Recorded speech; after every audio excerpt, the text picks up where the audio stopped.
Abbiamo incontrato poco prima i 4 protagonisti principali ed ora siamo in compagnia dei vocalist e delle percussioni, la batteria dei Bertas. Sono con me da questa parte Fabrizio, la bella signorina Maria Rosaria, Franco ed Enrica.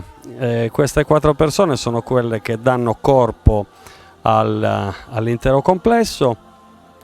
50 anni questi signori oggi hanno compiuto. Sì. Maria Rosa, tu pensi di Arrivarci? No, arrivarci no, questo te lo auguro di cuore. No, beh, a 50 anni di carriera, ecco, pensi di arrivarci. Senza di loro non so come farò, però ci proverò. Beh, le qualità ce le hai, quindi sei anche nella condizione. Le qualità ce le hai, sei anche nella condizione di poterlo fare, quindi ci stai pensando a questo? Grazie. No, penso oggi a questa bella festa. A te voglio chiedere una cosa, raccontami, non lo so, un piccolissimo aneddoto, qualcosa che ti ha colpito durante quanti anni sei che stai con 15. Ecco, in 15 anni qualcosa che ti ha colpito. Un episodio divertente. Dai. Allora, un giorno eravamo a Siligo, Enrica ancora non c'era forse, un po' di tempo fa, allora avevano vinto un premio Maria Carta. Bellissimo. Marco aveva dimenticato le chiavi dentro la macchina e quindi si era chiuso fuori dalla macchina. Allora è stato dovuto, l'hanno riaccompagnato a Sassari per prendere la macchina. Nel frattempo noi alle 3 di notte stavamo aspettando lui, quindi il palco era tutto, era vuoto, non c'era nessuno, c'eravamo solo noi in giro e qualche amico che ci stava aspettando. Allora Enzo ha pensato bene di fare la solita gag di lui che si mette a testa in giù in verticale sul palco al centro della piazza, non c'era nessuno. Enzo Pap. Sì, perché è un atleta, ma si vede che ha il fisico. Sì, allora appena lui si è messo in verticale noi siamo scappati e l'abbiamo lasciato da solo fino a che arrivasse Marco da Sassari. a fare la verticale in mezzo alla piazza desolata alle 3 di Lui notte. non si è reso conto di niente. Nel momento no, vabbè, è durata tantissimo, però il tempo che è durata è stato veramente. Di questi episodi ve ne capitano tanti. Tu da quanti anni stai con i Bertas, Fabrizio? Io coi Bertas dal 2007. Hai sostituito? Mauro Cau, che c'era non so 1 o 2 anni, e prima Eugenio Romano, storico.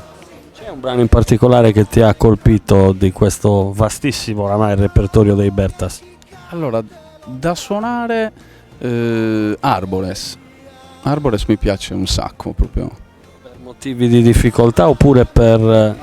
Il sound, l'ambiente che sono riusciti a ricreare, questo mi ha colpito.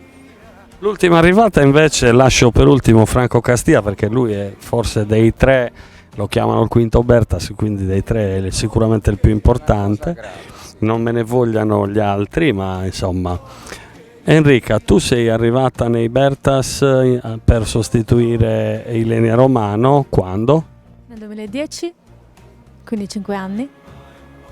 Dimmi la verità, come ti hanno accolto questi? Benissimo, mi sono subito trovata benissimo. Una grande famiglia. Il brano che invece ha colpito di più te? Bessi su sole, lo faremo stasera. Siamo alla Corale Vivaldi. Sì. Ecco, questo rapporto con la Corale Vivaldi che vi dà una mano, una grossa mano, anche in modo impeccabile. Anche lì si è creata una famiglia sicuramente. Sì, è vero, anche lì. Ci proteggono quando sono sul palco perché spesso c'è vento, loro stanno dietro, quindi una bellissima famiglia calorosa. Ottima utilità questa. Al posto dei Sì. Cari amici della Vivaldi, ricordatevi che siete soltanto dei paravento, questo l'ha detto Enrica, non vorrei... Ma la cosa peggiore è che lo pensa. Chiedi scusa. Chiedo scusa alla Corale Vivaldi. Franco Castia invece, ho detto poco fa che oramai si è definito il quinto Bertas. Di Franco Castia buona parte dei testi degli ultimi anni sono scritti da lui. Dove trovi l'ispirazione per questi testi? Vengono così? No, non saprei.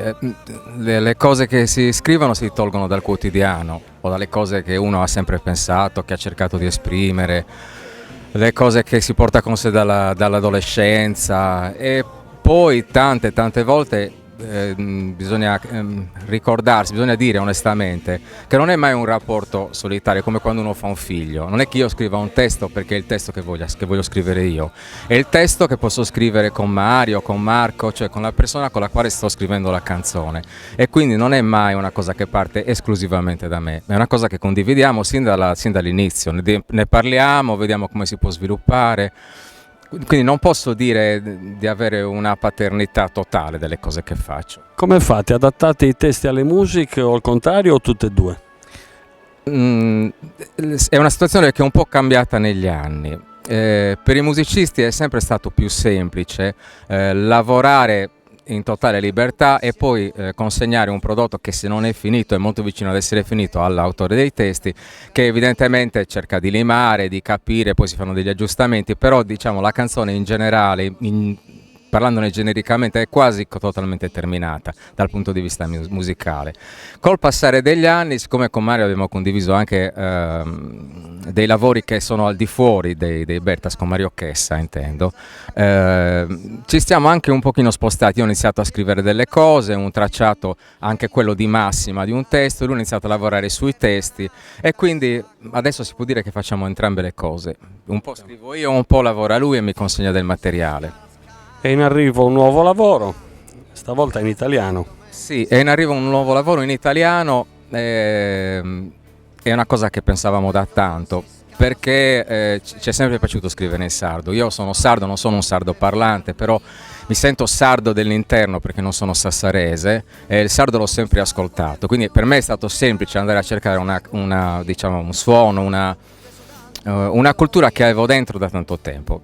E però, non essendo un sardo parlante, sono uno che legge i libri, li legge in italiano, che ascolta, che parla, che si esprime in italiano. Personalmente il bisogno di tornare all'italiano lo sentivo, e poi c'è, devo dire, non è una critica, la esprimo così in maniera generica, non voglio fare nomi, però ormai c'è anche un conformismo del sardo. Ci sono tanti che scrivono in sardo, forse attingendo al dizionario e anche malamente. Non ci piace più stare dentro questo minestrone. Forse anche un po' inflazionato. È decisamente inflazionato. Avevamo voglia di scrivere delle cose in italiano, abbiamo pensato che fosse il momento per farlo e ci stiamo provando. Vediamola così, allora, diciamo che si è chiuso un cerchio e si riparte da capo, perché i Bertas avevano iniziato in italiano, sì. Si è chiuso questo cerchio, si riparte fino ai prossimi 50 anni. Sì, mi fai sentire giovane così, in realtà non lo sono tanto, però va bene, no, l'ho detto io per primo, sì, diciamo così, è una buona prospettiva. Dico quello che ha detto Mario poco fa nell'intervista, anzi lui non l'ha detto nell'intervista, la buona carogna qual è, non l'ha detto nell'intervista ma l'ha detto a microfoni spenti, e ne ho già parlato con Pasquale Porcu e gli ho detto, anzi lui ha detto che sta già organizzando i 60 anni, quindi tenetevi pronti, hanno già prenotato il teatro, soltanto anziché i posti a sedere ha ordinato i posti letto, quindi giusto per rimanere in tema. Va bene ragazzi, in bocca al lupo sia per stasera prima di tutto e poi per questo nuovo lavoro. Tra l'altro ho saputo che stasera ne presenterete 2 di questi brani. Per la prima volta 2 inediti, sì. Quindi avremo modo di ascoltarli. Vi ringrazio ancora, buon lavoro.